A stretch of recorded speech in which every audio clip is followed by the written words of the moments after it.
Hello வணக்கம் கிராமத்து படிஷ். இப்போ நாம் என்ன பார்க்க போகிறோன்னா மட்டன் குழம்பு சுவையாக எப்படி செய்கிறதுன்னு தான் பார்க்க போகிறோம். இந்த சுவையான மட்டன் குழம்பு எப்படி செய்யலான்னு பார்க்கலாம் வாங்க. குழம்புக்காக 1 கிலோ மட்டன் எடுத்து நல்லா கழுவி மஞ்சத்தூள் போட்டு கழுவி சுத்தப்படுத்தி எடுத்து வச்சுருக்கேன். இப்போ அதை வேக வச்சு எடுத்துக்கலாங்க. இது வேக வைக்கும்போது என்ன போடணும்னு பார்த்தீங்கன்னா கறி மசாலா, அதாவது மட்டன் மசாலா, மஞ்சத்தூள், உப்பு இதெல்லாம் போட்டு இந்த கறியில் போட்டு நல்லா குக்கரில் வேக வச்சு எடுத்துக்கலாங்க.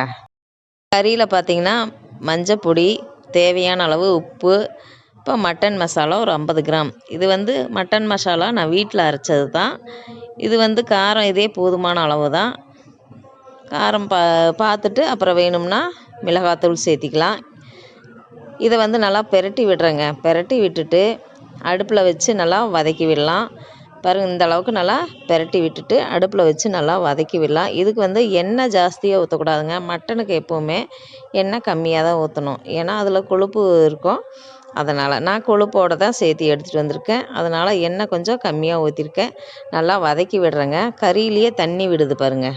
நல்லா வதக்கி விட்டுட்டு அந்த பச்சை வாசம் போன பின்னாடி தான் நான் தண்ணி சேர்த்திருக்கேன். போதுமான அளவு தண்ணி சேர்த்தி இது குக்கர் மூடி வச்சு வேக விடலாங்க. இது வெந்துட்டு இருக்கும்போதே நம்ம அரைக்க வேண்டியதெல்லாம் அரைச்சி எடுத்துக்கலாங்க.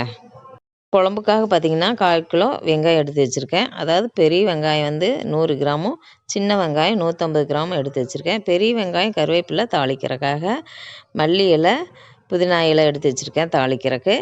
அடுத்தது பார்த்திங்கன்னா சின்ன வெங்காயம் வதக்கி அரைக்கிறதுக்காக. சின்ன வெங்காயம் 1/4 கிலோ, தக்காளி நாட்டு தக்காளிங்கிறனால பெரிய தக்காளியாக 1 சேர்த்திருக்கேன். நீங்கள் ஹைப்ரிட்டாக இருந்தால் 2 தக்காளி சேர்த்திக்கலாம். வெங்காயம் தக்காளி வதக்கி மிக்ஸி ஜாருக்கு சேர்த்தியாச்சு. முந்திரி கொஞ்சம் சேர்த்திருக்கேன். தேங்காய் துருவல் கொஞ்சம் சேர்த்திக்கலாங்க. தேங்காய் துருவல் அதிகமாக போடக்கூடாது. ஓரளவுக்கு நான் பெரிய ஸ்பூனில் 3 ஸ்பூன் போட்டிருக்கேன். இப்போ மல்லிப்பொடி ஒரு 2 ஸ்பூன். இதை அரைச்சி எடுத்துக்கலாங்க. இப்போ தாளித்து விட்டுக்கலாங்க. அதுக்கு அடுப்பத்தை வச்சு அடுப்பு மேலே கடாய் வச்சு எண்ணெய் ஊற்றி சோம்பு போட்டு, சோம்பு பொரிஞ்சதும் வெங்காயம் கருவேப்பிலை போடுறோம். அதை நல்லா வதக்கி விடுறேங்க. வெங்காயம் ஓரளவுக்கு நல்லா வதங்கி வந்ததும் இஞ்சி பூண்டு விழுது சேர்த்திக்கலாம். அதாவது இஞ்சி பூண்டு விழுது தேவையான அளவு அதையும் சேர்த்தி அதையும் நல்லா வதக்கலாங்க. வெங்காயம் நல்லா வதங்கணுங்க. பாருங்கள், இஞ்சி பூண்டு விழுது தேவையான அளவு நம்ம சேர்த்தி அதையும் நல்லா வதக்கிக்கலாம். அது அந்த பச்சை வாசம் போகிற வரைக்கும் வதக்கலாங்க. இது உப்பு கொஞ்சம் சேர்த்திக்கலாங்க. அதாவது உப்பு எதுக்குன்னு பார்த்தீங்கன்னா இஞ்சி பூண்டு அந்த விழுது அந்த கடாயில் ஒட்டாமல் இருக்கிறதுக்காக உப்பு சேர்த்தி வதக்கலாம். இப்போ அரைச்சி வச்ச சாந்து அதில் சேர்த்திக்கலாங்க.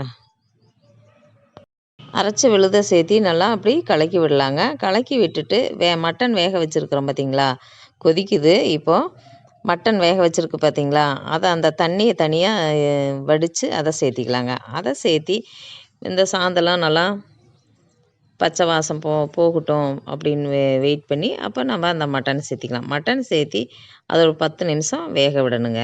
பாருங்கள், மட்டனும் சேர்த்திக்கலாம். மட்டன் சேர்த்திட்டு 10 நிமிஷம் வேக விடணும். குழம்புக்கு பார்த்திங்கன்னா காரம் பார்த்துக்கலாம். உப்பு காரமெல்லாம் பார்த்துக்கலாம். காரம் பத்தலை அப்படின்னா மிளகாத்தூள் சேர்த்திக்கலாம்.